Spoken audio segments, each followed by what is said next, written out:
It's time for Gurvey's Law, the intersection of law and life with your host, Alan Gurvey. Alan is the managing attorney at the law firm of Rowan, Gurvey & Wynn, a workers' compensation law firm which has represented injured workers for over 35 years. And now, here's your host, Alan Gurvey. Hi, I am Alan Gurvey, and I'm exhausted. I had a tough week this week. I hope you guys had a great week, everyone who's listening. I had to travel this week to Toronto for a couple days, and on my way back, I was standing in line waiting to go through immigration, and the line was so long. It must have been an hour, hour and a half, and I was just looking around, and I was observing people, and there seemed to be so many unhappy people. These days, if you stop and look at people and listen to people, hear them out, it's just a lot of unhappiness. And I think it's sad because we only live once, as you've probably heard, and it's really tough. Life can be really hard with all the pressures and the expectations, the disappointments. I had a few weeks ago, a lot of you listened to my rant on disappointments in life. And a lot of people, I think, are disappointed. A lot of people feel pressure. A lot of people just feel like the expectations are too high, especially in this social media era. I'm not sure what the next era will be, but it'll be something that probably be worse. I was standing in line and I was texting with my friend, my best friend, Stu Gershman in Canada, and he was traveling as well, as it would go. And it was the 10th year anniversary of his son's death by suicide. His son, Jesse, was an amazing, amazing kid. He was 22 when he took his own life. He'd worked for Google and felt a lot of the pressures. Google had kind of taken over his brain. The coding that he had done and everything that he was doing was just made him so driven. And it was a very sad day, and Stu and I were texting, and Stu had started this organization. It's an amazing organization called Buddy Check for Jesse. Jesse was a big hockey guy and golfer, and Buddy Check meaning not body check, but Buddy Check, which is an organization that helps raise awareness about mental health issues for youth participants in sports and for athletes. And it has really done amazing work over the last several years with coaches and with athletes talking about mental health and challenges. I'm sitting on the plane on Air Canada, and I start looking for something to watch, and I come across this documentary that I've heard so much about, never saw, and it's about the Olympics. And the Olympics are so timely, of course. I'm just a big fan of sports and of the competition. I still cheer for Canada. I'm sorry, I've been in the United States for 25 or 30 years, and I still cheer for Canada. But I cheer for the U.S. as well, of course. And I start watching the documentary, The Weight of Gold. And if you haven't seen this documentary, it's a must-see. It really is. It's been around for a few years. And it's about the mental challenges that Olympic athletes face. It features Michael Phelps, and I think Michael Phelps had a lot to do with it. Shaun White, Jeremy Bloom. By the way, Molly Bloom was on the show talking about Molly's Game, which was a fascinating show. Lolo Jones is in it, Bodie Miller, Sasha Conan, of course, Stephen Holcomb, who took his own life. And I started to think of this correlation between what I'd been texting Stu about, and I immediately texted Stu and told him, watch The Weight of Gold. It's amazing. It's really riveting and poignant and so important to talk about the Olympics, not from the athletic perspective per se, although that has a lot to do with it, but about the mental pressures, the expectations, and the devotion and dedication to this one goal. And I had always watched the Olympics thinking, what if you trained for so many years and, you pulled your muscle the week before, or you weren't feeling good the day of your race, or your trial wasn't that great? How does that make you feel? What kind of pressure? And thinking about Jesse and thinking about Buddy Check for Jesse, Stu who is the brains behind Buddy Check, texted me while I was on the plane. He wrote, "Watching Weight of Gold, crying my eyes out. Perfect day for it. Thank you," with an emoji for saying thank you for bringing this to his attention, The Weight of Gold. And he hadn't seen it. And he was just thinking about how Jesse had dedicated his life to Google and in the short years that he worked for them, and his brain had been taken over, just like these athletes in the gold medal pursuit, their brains get taken over. And it was really something that I stopped and I just thought about. These people who we see them competing, do we really think about what's going through their brains, what happens after the Olympics? And while we're enjoying the Olympics now, we really have to think about the athletes and what they have gone through to get there and what they will have to face after the Olympics. I was driving in to do the show and I thought, wouldn't it be great to talk to the director of The Weight of Gold, to congratulate him on putting together such an important piece that made my friend, who has done a great job with helping athletes in Canada, I'm sure it'll go worldwide, dealing with mental challenges and being there for each other and teaching coaches how to recognize problems with athletes, which I think Michael Phelps talks about. Michael Phelps in The Weight of Gold cries out for help for the athletes, for awareness, for raising awareness for coaches and fellow athletes so they can be together and understand what they're facing. And I called my incredible producer, Genevieve Wong, on the way in and said, I know you won't be able to get him, but can you get the director, Brett Rapkin, on my show today? Because it's so important with the Olympics going on now that we think about the mental challenges, the unhappiness that people all over the globe feel for one reason or another. And athletes may be in the limelight, but Jesse, his brain was taken over, as Stu tells me. So many people on a day-to-day basis think about things that really cause a lot of problems in their lives, and we're not there to help. We need to be there to help. So Genevieve, being the incredible the producer she is, she's a director too, found the Emmy Award-winning producer, writer, and director of The Weight of Gold during these Olympics. And, Brett had spent some time with Bodie Miller in Europe doing some documenting his championship season. But when he came up with The Weight of Gold, again, it was something that everyone, I don't care if you're an athlete or not, really needs to watch. And it was so successful. 1.5 billion media impressions, including CNN and the New York Times and Wall Street Journal. And I am just so honored that Brett Rapkin took time out of his schedule at the last minute to join us here to talk about this important documentary and this important subject here on Gurvey's Law. Welcome to Gurvey's Law, Brett Rapkin. Great to be here. It is so nice to have you, and I'll tell you, I bet you hadn't had an introduction like that for a long time. A lot of people say that maybe they can replay it a few times so that they can get motivated in the morning, or play it to their mothers who never believed they would ever make anything of themselves. But let's go and I appreciate that. let's go back in time and talk about The Weight of Gold, because it is so apropos now, and I'm sure you think about it every time the Olympics come up, and even when the Olympics aren't in session. Tell us what motivated you and how you started your relationship with Michael Phelps and Bodie Miller and some of the others who are really incredible with their honesty in the film. Yeah. I mean, definitely, it was a journey for sure. Where to start? I mean, it really started with Stephen Holcomb, the captain of the U.S. bobsled team. He was getting ready to go to the 2018 Winter Olympics in Pyeongchang as the captain of the Olympic bobsled team.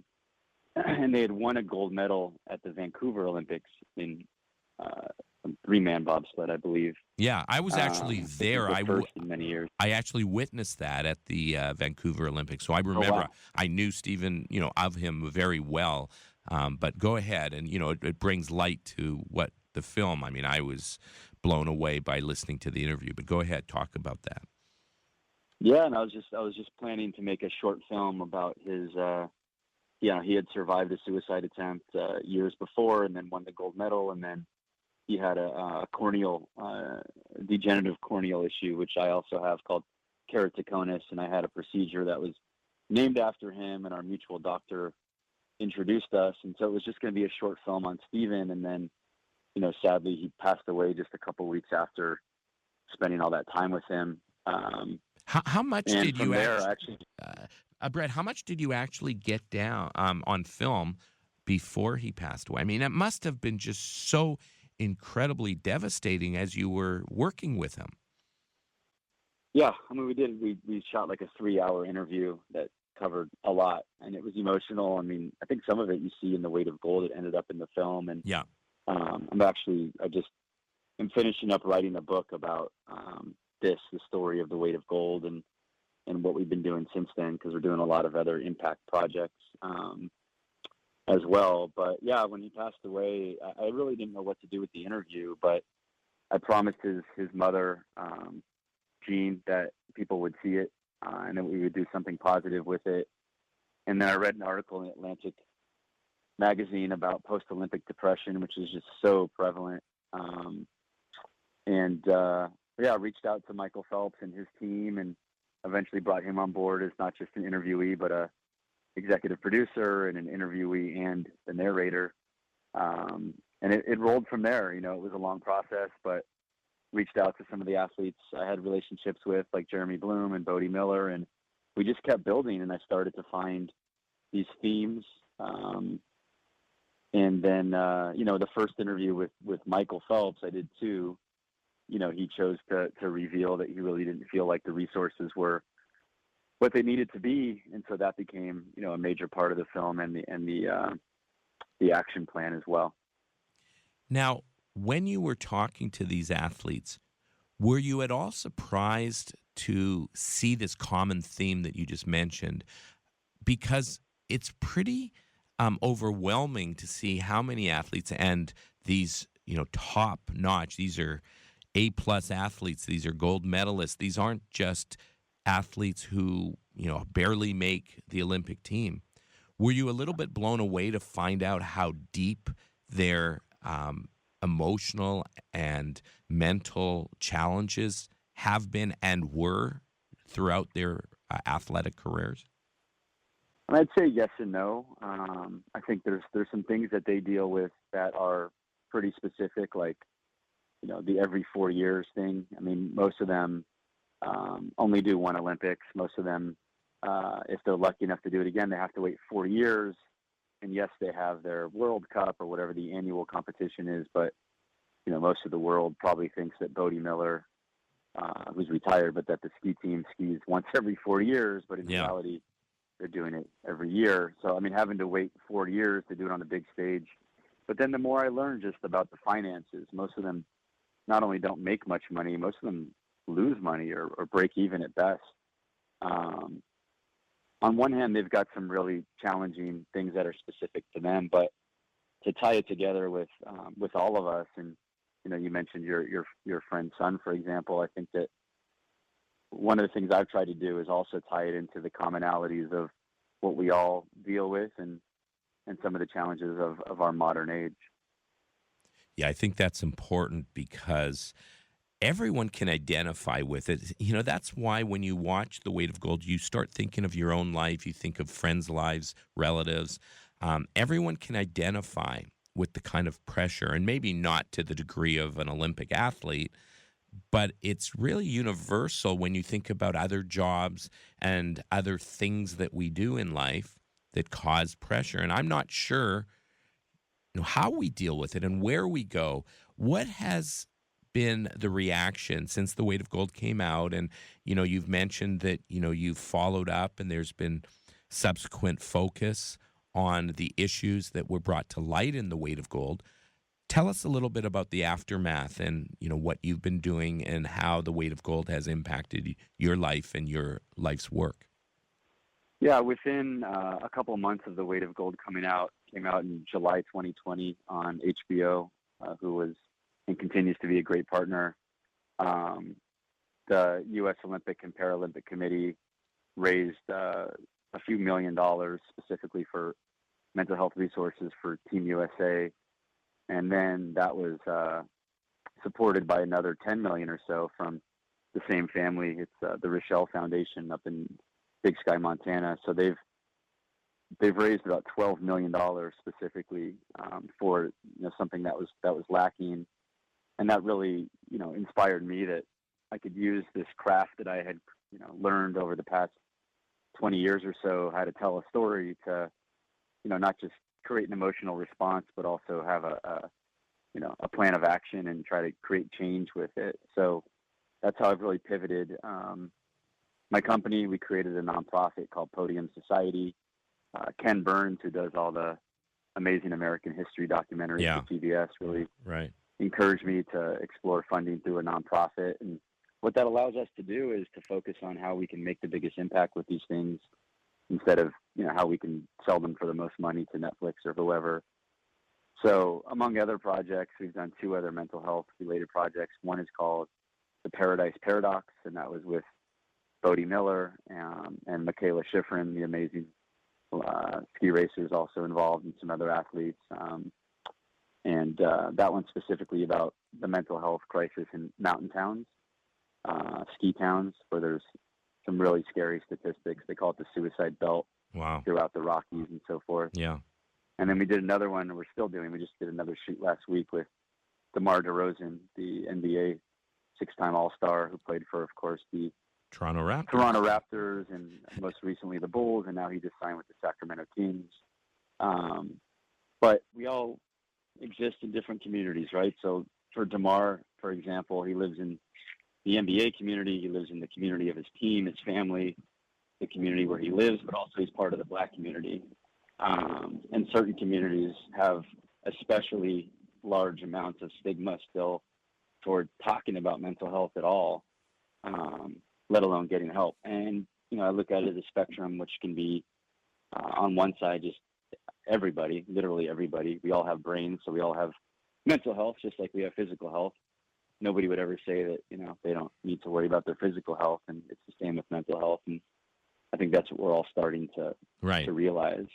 But it's a spectrum, and some people need significant help, and some people don't want to be alive, and some people try not to be, but it's a wide spectrum.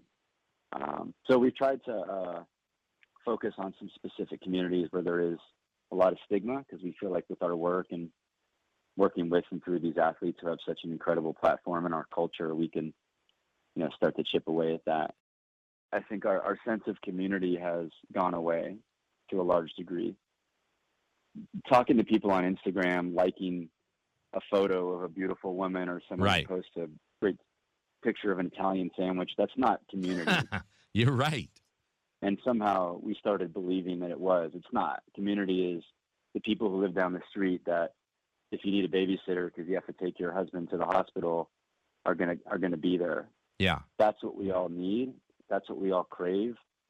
And a lot of it's gone away as I think more and more people have moved away from where they grew up and so forth. Listening to you talking about this, and I full-heartedly agree, you really should hook up with my friend with Buddy Check for Jesse, because what he has done, and it's taken over Canada. It's green is the color of mental health, and they're on hockey sticks, on basketballs, on baseballs, baseball bats. Everything's green, and they have special days for it. But what's interesting is he gets into the community. His organization, it's a large organization now. They get into the community at an age where they're a little bit younger than the Michael Phelps at the Olympics or the Lolo Jones.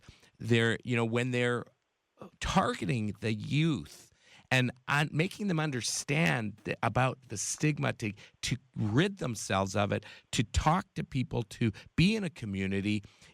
To me, it sounds like it's a great opportunity for you to kind of piggyback on what you're talking about. And, I'd be happy to give you his information, or you can look it up, because you're both doing such great, amazing work, and his is starting at such a young age. And wouldn't you agree that when they get to be Olympians, if they haven't had that kind of exposure at a young age, it's harder to deal with mental challenges? Yeah, I was watching Simone Biles' new documentary series on Netflix last night with my 6-year-old daughter, and you see the journey that Simone went through and continues to go through, and it's definitely worth checking out. But they talk about, it's gotten better, but you look at Carrie Strug and some of these athletes that were pressured or felt pressure to compete, even on broken legs and everything. And yeah. But that's society, it's just gotten so cutthroat. I don't know how or exactly it happened, but we all need to take a deep breath and take care of each other and engage with our communities and feel safe. I think that's going to be one of the themes of, this election that is such a huge story. Is security and safety. I think it's what people ultimately are looking for. And for some reason, a lot of people aren't feeling it. Yeah, no, you're right. We only have a couple more minutes, Brett. Just quickly, do you stay in touch with some of the athletes that were featured, like Michael Phelps in the weight of gold? Yeah, no, absolutely. Michael and I stay in touch. He's headed to Paris. We're on this journey together. I want to continue to be part of the mission to improve things at Team USA. Michael was on Meet the Press just a few weeks ago and expressed that he thinks there's still a long way to go. So, I'm on his side. Yeah. Connecting with these athletes on a personal level is meaningful, and staying in touch is important. I'm sure that during the Olympics, it becomes even more poignant. I want everyone to watch The Weight of Gold. Tell everyone how they can do it during this Olympics. Yes, we're watching the athletics and we're watching the competition, but they should also watch The Weight of Gold. How can they do it? Yeah, you can stream it on HBO Max. HBO Max. Stream it on HBO Max. Brett, thanks for coming on Gurvey's Law last minute. Really appreciate such an important subject. And good luck with all of your ventures. Genevieve did a great job finding me. She did. She's amazing. Are you glad she found you? I'm glad. I enjoyed the conversation. Keep in touch. Thanks. I appreciate it, Brett. Take care. Thanks for listening to Gurvey's Law. We'll see you next week with Erwin Chemerinsky. Don't miss it.